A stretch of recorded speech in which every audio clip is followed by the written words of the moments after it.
Hello मेरे प्यारे बच्चों, मेरा नाम है जगदीश गुरुजी और आप देख रहे हैं अपना पसंदीदा चैनल गुरुजी क्लासेस में गुरुजी। बच्चों, ये नया चैप्टर हमने स्टार्ट कर दिया है त्रिभुज का और बहुत ही इम्पोर्टेंट चैप्टर है। और इससे पहले हमने आपको निर्देशांक ज्यामिति का पूरा चैप्टर जो है पढ़ा दिया है। तो ये नया चैप्टर है और नए चैप्टर में ये सब बेसिक हमने जो है ये लिखा है बोर्ड पे, और आप इसको ध्यान से देख लें ताकि जो भी क्वेश्चन त्रिभुज से होने हैं, जो चीज़ें होनी हैं, वो सब कुछ आपकी समझ में अच्छे से आ जाए। और चैनल को सब्सक्राइब कर लीजिए और आपको बहुत अच्छे से मैथ सीखने को मिलेगी और अन्य सब्जेक्ट भी बहुत सीखने को इस चैनल पे मिलेंगे। तो चलिए चलते हैं, ध्यान दीजिए ज़रा। त्रिभुज, त्रिभुज यानी ट्रायंगल्स। त्रिभुज तीन भुजाओं से घिरी हुई आकृति को त्रिभुज कहते हैं। तीन भुजाओं से घिरी हुई आकृति को त्रिभुज कहते हैं। आपके कोर्स में समरूप, सर्वांगसम और इससे जो भी चीजें रिलेटेड हैं वो सारी हैं। तो चलिए चलते हैं, जो भी आपको पढ़ना है, जो भी आपके कोर्स में है, केवल वही चीजें जो है हम आपको पढ़ाएंगे। तो चलिए सबसे पहले आप देखिए समरूप आकृतियां। दो आकृतियां जिनके आकार समान हो परंतु आवश्यक रूप से आमाप यानी साइज समान ना हो, वो आपकी सर्वांग समरूप आकृतियां कहलाती हैं। जैसे कि आकार देखिए, जैसे जैसे मान लेते हैं कोई त्रिभुज है, ये आपका ये त्रिभुज है और एक आपका ये त्रिभुज है।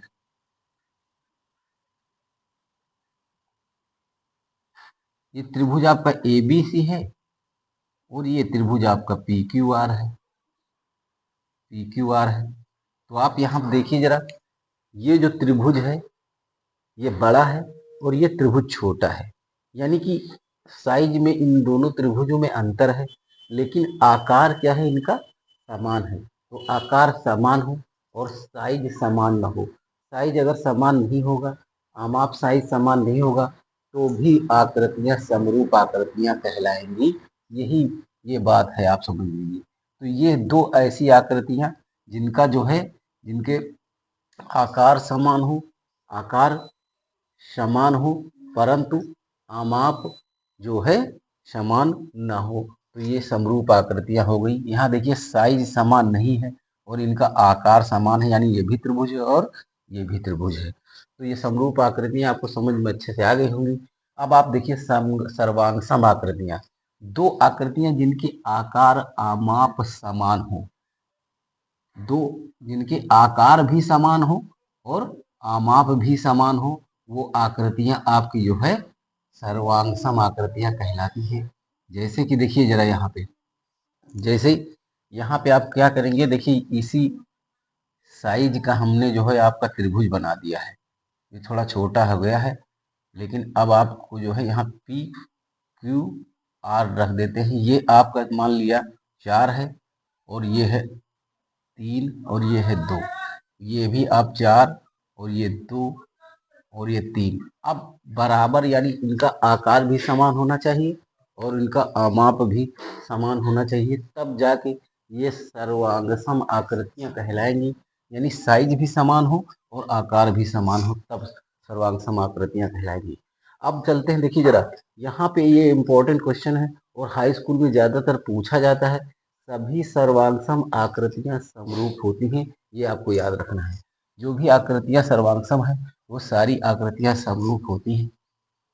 भुजाओं की समान संख्या वाले दो बहुभुज समरूप होते हैं यदि उनके संगत कोण बराबर हो और उनकी संगत भुजाएं एक ही अनुपात में समानुपाती हों, तो जो बहुभुज होते हैं वो भी समरूप होते हैं। उसके बाद देखिए अगला है क्या, यदि दो त्रिभुजों में संगत कोण बराबर हो तो उनकी संगत भुजाएं एक ही अनुपात में होती हैं और इसीलिए त्रिभुज समरूप होते हैं। अभी हमने आपको उदाहरण बताया कि जैसे मान लिया जो है उनके संगत कोण है, ये कोण आपका कितना है, 60 डिग्री है, और तो इस त्रिभुज का भी ये कोण 60 डिग्री है। तो अगर ये आपका जो है त्रिभुज के तीनों अंतों कोणों का मान जो है 180 अंश होता है, तो इस हिसाब से आपको यहाँ पे कोण लेने हैं। तो ये 60 हो गया, तो ये भी मान लीजिए आपका जो है ये भी 40,